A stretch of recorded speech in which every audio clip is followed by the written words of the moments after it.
मित्रांनो, महाराष्ट्र BBA किंवा BCA CETच्या विद्यार्थ्यांसाठी आपण जनरल नॉलेज आणि करंट अफेअर्सची ही एक सिरीज सुरू करत आहोत.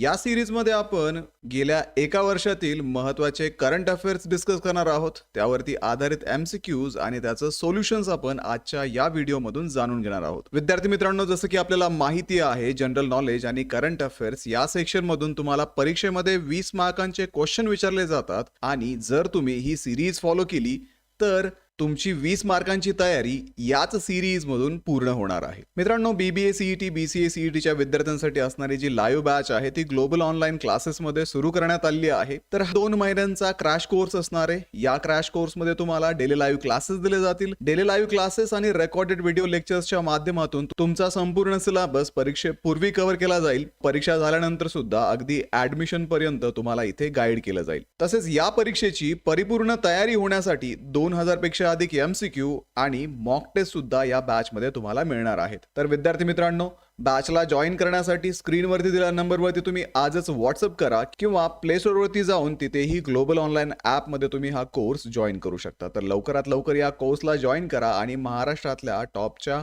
कॉलेजेसमध्ये ऍडमिशन घेण्याची तयारी अगदी आत्तापासूनच सुरू करा. प्रश्न आहे, what is chirophyte that was recently seen in news? Chirophyte म्हणजे काय, जे अलीकडे बातम्यामध्ये दिसून आले? ऑप्शन्स आहेत: a new type of green algae, हरित शैवालाचा एक प्रकार; newly discovered species of a spider, नुकतीच शोधण्यात आलेली कोळ्याची नवीन प्रजाती; अ टाइप ऑफ व्हायरस, विषाणूचा एक प्रकार; आणि ॲस्टेरॉइड, लघुग्रह.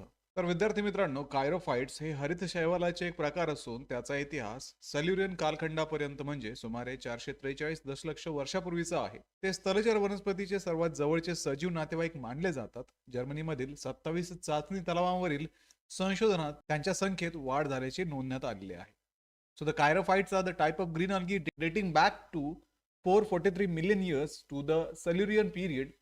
They are the closest living relative to land plants, and their increase was noted in research across 27 test lakes in Germany.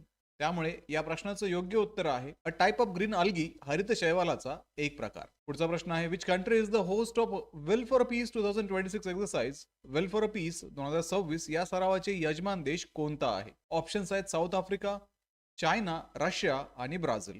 तर विद्यार्थी मित्रांनो, दक्षिण आफ्रिकेने जानेवारी 2026 मध्ये वेल फॉर पीस 2026 या नौदल सरावाचे आयोजन केले. या सरावात रशिया, चीन, इराण, UAE यासारख्या देशांचा सहभाग होता. तसेच ब्राझील आणि इंडोनेशिया सारखे देश निरीक्षक म्हणून सहभागी होते. So the south Africa hosted the will for piece 2026 naval drill in January 2026. Participants included Russia, China, Iran and UAE and observer nations like Brazil and Indonesia. त्यामुळे या प्रश्नाचं योग्य उत्तर आहे ऑप्शन ए, साऊथ आफ्रिका, दक्षिण Africa. पुढचा प्रश्न आहे, the national environmental standard laboratory NECL has been established by which organisation? National environmental standard laboratory NESL ही कोणत्या संस्थेने स्थापन केलेली आहे? ऑप्शन्स आहेत: Indian council for medical research ICMR, council of scientific and industrial research, national physical laboratory CSIR NPL. Option C आहे central pollution control board CPCB, ministry of environment, forest and climate change, पर्यावरण, one आणि हवामान बदल मंत्रालय.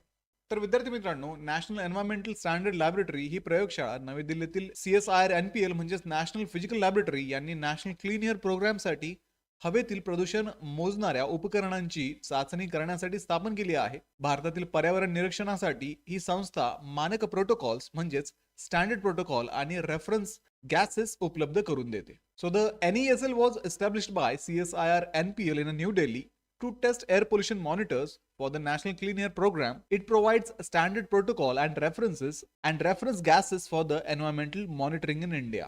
त्यामुळे या प्रश्नाचं योग्य उत्तर आहे option B, council of scientific and industrial research, national physical laboratory CSIR NPL. पुढचा प्रश्न आहे, where was the third Indian lighthouse festival 3.0 held? तिसरं इंडियन लाईट हाऊस फेस्टिवल 3.0 कुठे आयोजित करण्यात आलं? ऑप्शन्स आहेत: गांधीनगर गुजरात, बेंगलुरू कर्नाटका, विशाखापट्टणम आंध्र प्रदेश आणि Chennai Tamil Nadu. Third Indian lighthouse festival 3.0 हा उत्सव 9 ते 10 जानेवारी 2026 रोजी MGM पार्क, विशाखापट्टणम येथे आयोजित करण्यात आला. तेथे लाईट हाऊस म्युझियम विकसित करण्यासाठी एक सामंजस्य करार करण्यात आला. So the third Indian Lighthouse Festival 3.0 was held on 9th and 10th January 2026 at MGM Park, Visakhapatnam. And MOU was sign to develop lighthouse museum there.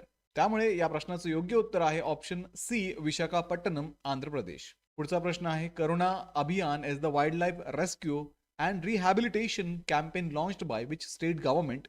करुणा अभियान ही वन्यजीव बचाव व पुनर्वसन मोहीम कोणत्या राज्य सरकारने सुरू केली आहे? ऑप्शन्स आहेत गुजरात, हरियाणा, पंजाब आणि उत्तर प्रदेश. तर विद्यार्थी मित्रांनो, गुजरात सरकारने 2017 मध्ये सुरू केलेल्या करुणा अभियान अंतर्गत 1.12 लाखाहून अधिक पक्षी व प्राण्यांचे बचाव कार्य करण्यात आले आहे. उत्तरायण सारख्या जोखमीच्या सणादरम्यान या मोहिमेत 700 पेक्षा अधिक पशुवैद्यक आणि 8,600 पेक्षा अधिक स्वयंसेवक सहभागी होतात. So launched in 2017, Gujarat's Karuna Abhiyan has rescued over 1.12 lakh birds and animals. It mobilized 700 plus veterinarians and 8,600 plus volunteers during high-risk festivals like Uttarayan. त्यामुळे या प्रश्नाचं योग्य उत्तर आहे ऑप्शन ए, गुजरात. पुढचा प्रश्न आहे, which state has become the first India to plan a chronic kidney disease registry. Chronic kidney disease रजिस्ट्रीची योजना आखणारे भारतातील पहिले राज्य कोणते ठरले आहे? ऑप्शन्स आहेत ओडिशा, तामिळनाडू, गुजरात आणि महाराष्ट्र. तर विद्यार्थी मित्रांनो, ओडिशा राज्याने 31 मार्च 2026 पर्यंत भारतातील पहिली राज्यव्यापी क्रोनिक किडनी डिसीज रजिस्ट्री सुरू करण्याची योजना आखली आहे. PHC पासून तर वैद्यकीय महाविद्यालयापर्यंत सर्व आरोग्य सुविधा या रजिस्ट्रीला रुग्ण प्रकरणांची नोंद पाठवतील. So the Odisha plan to launch India's first state wide CKD registry by 31st March 2026. All health facilities from PHCs to medical colleges will report case to the registry. So the correct answer is option A, Odisha. पुढचा प्रश्न आहे, वुमनिया is a flagship initiative of a which platform? वुमनिया हा कोणत्या प्लॅटफॉर्मचा प्रमुख flagship उपक्रम आहे? Options आहेत government e marketplace, startup India, national small industrial corporation आणि नन ऑफ द अबव. 14 जानेवारी 2019 रोजी GEM म्हणजेच गव्हर्नमेंट ई मार्केट प्लेसवर सुरू करण्यात आलेल्या वुमनिया उपक्रमाअंतर्गत 2 लाखाहून अधिक महिलांच्या नेतृत्वाखालील MSEs म्हणजेच मायक्रो अँड स्मॉल एंटरप्राइजेस नोंदणीकृत झालेले आहेत. या उपक्रमातील उद्योगांनी 80,000 कोटीवरून अधिक मूल्याचे ऑर्डर्स मिळवले असून ते 3% खरेदी बंधनकारक अट यापेक्षा अधिक आहे. So launched in 14th of January 2019, the Womania initiative on GEM has registered over 2 lakh women-led MSCs. These enterprises have secured orders worth over 80,000 crore, exceeding the 3% procurement mandate. So the correct answer is option A, Government E-Marketplace, GEM. पुढचा प्रश्न आहे, what is Huntington disease that was recently seen in the news? Huntington disease म्हणजे काय, जो अलीकडेच बातम्यामध्ये दिसून आला? ऑप्शन्स आहेत रेअर हेरिडेटरी न्यूरोलॉजिकल डिसऑर्डर, दुर्मिळ अनुवंशिक मज्जासंस्थेचा विकार, न्यूट्रिशनल डिफिशियन्सी डिसीज, पोषण अभावामुळे होणारा आजार, कार्डिओव्हास्क्युलर डिसीज, हृदयवाहिन्यांसंबंधीचा आजार आणि ऑटोइम्युन डिसऑर्डर, स्वप्रतिरक्षात्मक विकार. हंटिंग्टन डिसीज हा एक दुर्मिळ अनुवंशिक आजार असून तो HTT जीन मधील म्युटेशनमुळे होतो. यामुळे मेंदूतील हालचाल आणि विचारशक्ती नियंत्रित करणाऱ्या भागांवरील न्यूरॉन्सचे हळूहळू विघटन होते. So Huntington disease is the rare hereditary disorder caused by mutation in the HTT gene. It leads to breakdown of neurons in a brain, controlling movement and cognition. So the correct answer is A, rare hereditary neurological disorder, दुर्मिळ अनुवंशिक मज्जासंस्थेचा विकार. प्रश्न आहे, who are the chief guest at India 77th republic day celebrations. भारताच्या 77व्या प्रजासत्ताक दिन समारंभाचे प्रमुख पाहुणे कोण होते? ऑप्शन्स आहेत इमॅन्युअल मॅक्रॉन आणि ओलाफ शॉल्झ, उर्सुला फॉन डर लेयन आणि जोसेफ बोरेल, चार्ल्स मिशेल आणि रोबार्टा मेत्सोला, अँटोनियो लुईस सॅन्टोज दा कोस्टा आणि उर्सुला फॉन डर लेयन. तर विद्यार्थी मित्रांनो, भारताच्या 77व्या प्रजासत्ताक दिनासाठी प्रमुख पाहुणे म्हणून प्रेसिडेंट अँटोनियो लुईस सॅन्टोज दा कोस्टा आणि उर्सुला फॉन डर लेयन उपस्थित होते. त्यांनी 27 जानेवारी रोजी झालेल्या 16व्या इंडिया EU समिटचे सह अध्यक्षपद भूषविले. The chief guest for India's 77th republic day in 2026 were President Antonio Costa and President Ursula von der Leyen.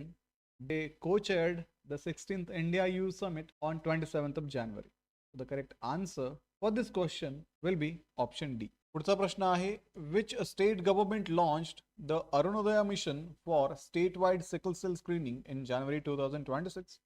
जानेवारी 2026 मध्ये राज्यव्यापी सिकल सेल तपासणीसाठी अरुणोदय मिशन कोणत्या राज्य सरकारने सुरू केले? ऑप्शन्स आहेत महाराष्ट्र, गुजरात, उत्तर प्रदेश आणि बिहार. तर विद्यार्थी मित्रांनो, महाराष्ट्राने 15 जानेवारी ते 7 फेब्रुवारी 2026 या कालावधीत सिकल सेल तपासणीसाठी अरुणोदय मिशन सुरू केले. या मोहिमेअंतर्गत 21 उच्च प्रसार जिल्ह्यामध्ये मोफत निदान आणि टेलिमेडिसिन सेवा दिल्या जातात. So Maharashtra launched the Arunodaya mission from 15th of January to 7th February 2026 for sickle cell screening. It targets 21 high prevalence district with free diagnosis and telemedicine services. So the correct answer is option A, Maharashtra. What is the theme for National Voters Day 2026? राष्ट्रीय मतदार दिन 2026 ची संकल्पना म्हणजेच theme काय आहे?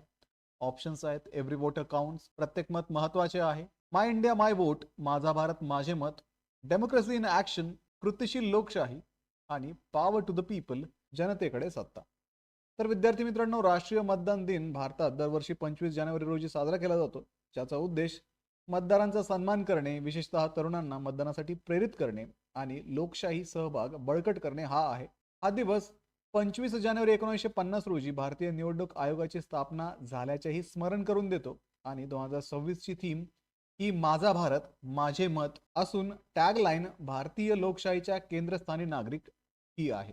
So the National Voters Day is celebrated on 25th of January to honor voters, motivate especially young citizens to vote and strengthen democratic participation in India.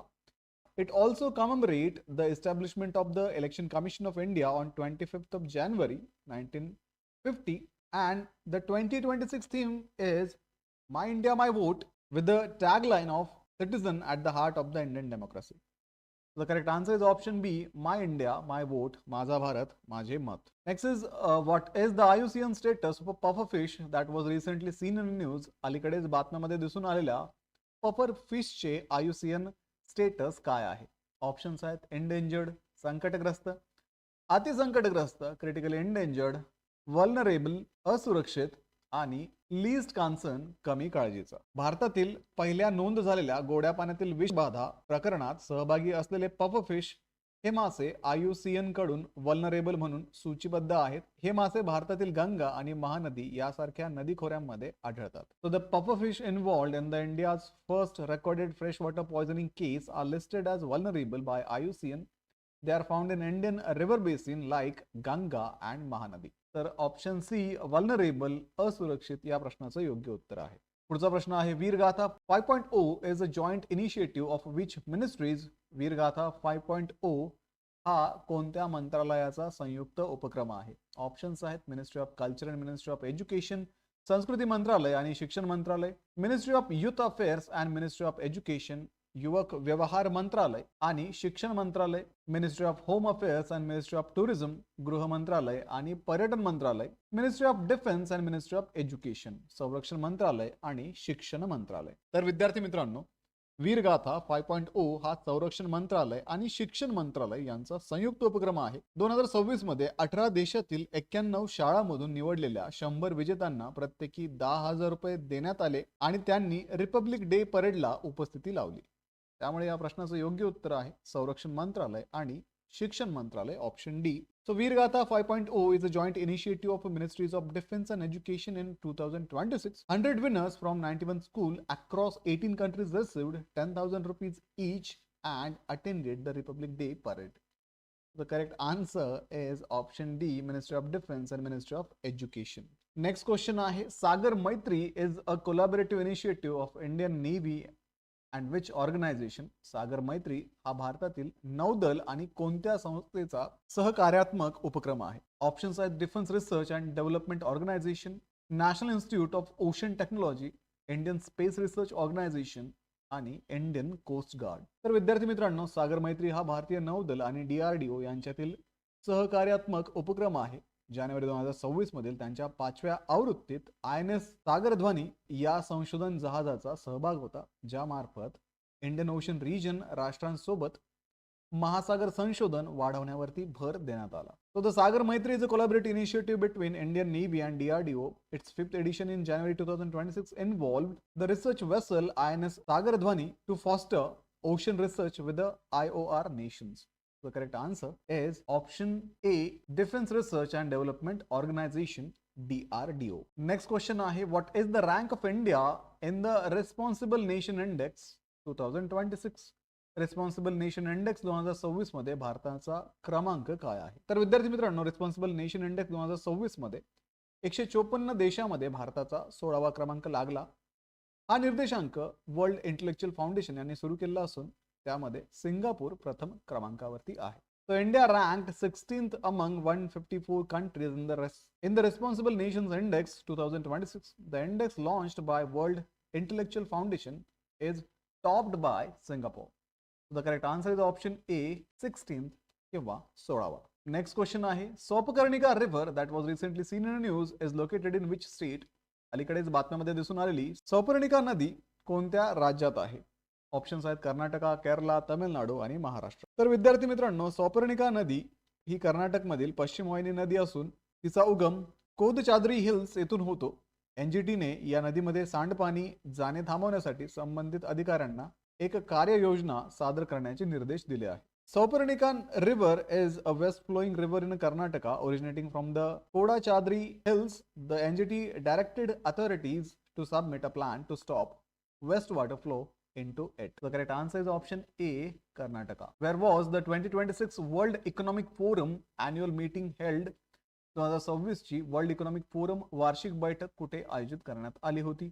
Options आहेत Paris, France, Davos, Switzerland, London, United kingdom आणि new Delhi, India. तर विद्यार्थी मित्रांनो, 2026 world economic forum annual मीटिंगचे आयोजन 19 ते 23 जानेवारी दरम्यान Davos, Switzerland येथे झाले. या 56व्या परिषदेसाठी मुख्य संकल्पना होती a spirit of a dialogue. So the 2026 world economic forum annual meeting was held from 19th to 23rd January in Davos, Switzerland. The 56th meeting's theme was a spirit of a dialogue. So the correct answer is option B, Davos, Switzerland.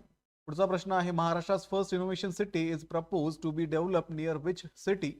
महाराष्ट्रातील पहिली innovation city कोणत्या शहराजवळ विकसित करण्याचा प्रस्ताव आहे? Options आहेत पुणे, नागपूर, नाशिक आणि मुंबई. तर महाराष्ट्राची पहिली इनोव्हेशन सिटी ही मुंबईजवळ विकसित करण्याचा प्रस्ताव आहे. ही योजना वर्ल्ड इकॉनॉमिक फोरम 2025 मध्ये सादर करण्यात आली होती आणि तिची अंमलबजावणी ही 6 ते 8 महिन्यात सुरू होण्याची अपेक्षा व्यक्त करण्यात आलेली आहे. So the Maharashtra's first innovation city is proposed to be developed near Mumbai. The plan was presented at World Economic Forum 2025 with implementation expected to start within 6 to 8 months. So correct answer is option D, Mumbai. Next question आहे, Pangolakha Wildlife Sanctuary is located in which state? Pangolakha वन्यजीव अभयारण्य कोणत्या राज्यात आहे? Options आहेत सिक्कीम, त्रिपुरा, आसाम आणि मेघालय. तर विद्यार्थी मित्रांनो, पांगोलाखा वाईल्ड लाईफ सँक्च्युरी हे पूर्व सिक्कीम येथे असून त्याची उंची सुमारे 13,000 फुटापर्यंत आहे. जानेवारी 2026 मध्ये या अभयारण्यात वनाग्नी म्हणजेच फॉरेस्ट फायरचा परिणाम झाला. So the Pangolakha Wildlife Sanctuary is located in the eastern Sikkim at altitude up to the 13,000 feet. A forest fire affected the sanctuary in January 2026. So the correct answer is option A, Sikkim. पुढचा प्रश्न आहे, national girl child day is celebrated every year on which day? राष्ट्रीय बालिका दिन दरवर्षी कोणत्या दिवशी साजरा केला जातो? ऑप्शन्स आहेत जानेवारी 24, जानेवारी 25, जानेवारी 26 आणि जानेवारी 27. तर भारतामध्ये नॅशनल गर्ल चाइल्ड डे दरवर्षी 24 जानेवारी रोजी साजरा केला जातो. स्त्री पुरुष भेदभाव रोखण्यासाठी 2008 मध्ये ministry of woman and child development यांनी या दिवसाची सुरुवात केली होती. So the National Girl Child Day is celebrated annually in India on 24th of January. It was initiated in 2008 by the Ministry of Women and Child Development to combat gender discrimination. So the correct answer is option A, January 24, 24 जानेवारी. तर विद्यार्थी मित्रांनो, हे होते February महिन्यामधील काही महत्त्वाचे current affairs आणि त्यावरती आधारित MCQ.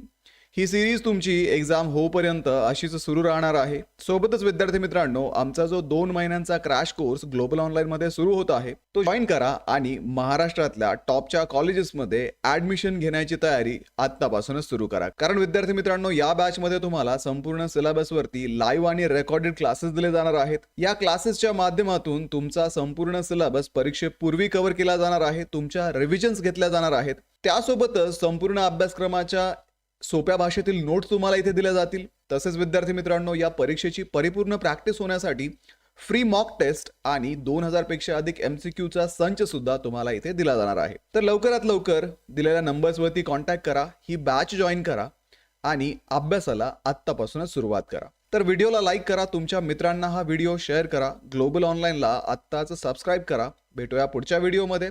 तोपर्यंत एक्झामचं प्रिपरेशन सुरूच ठेवा. थँक्यू.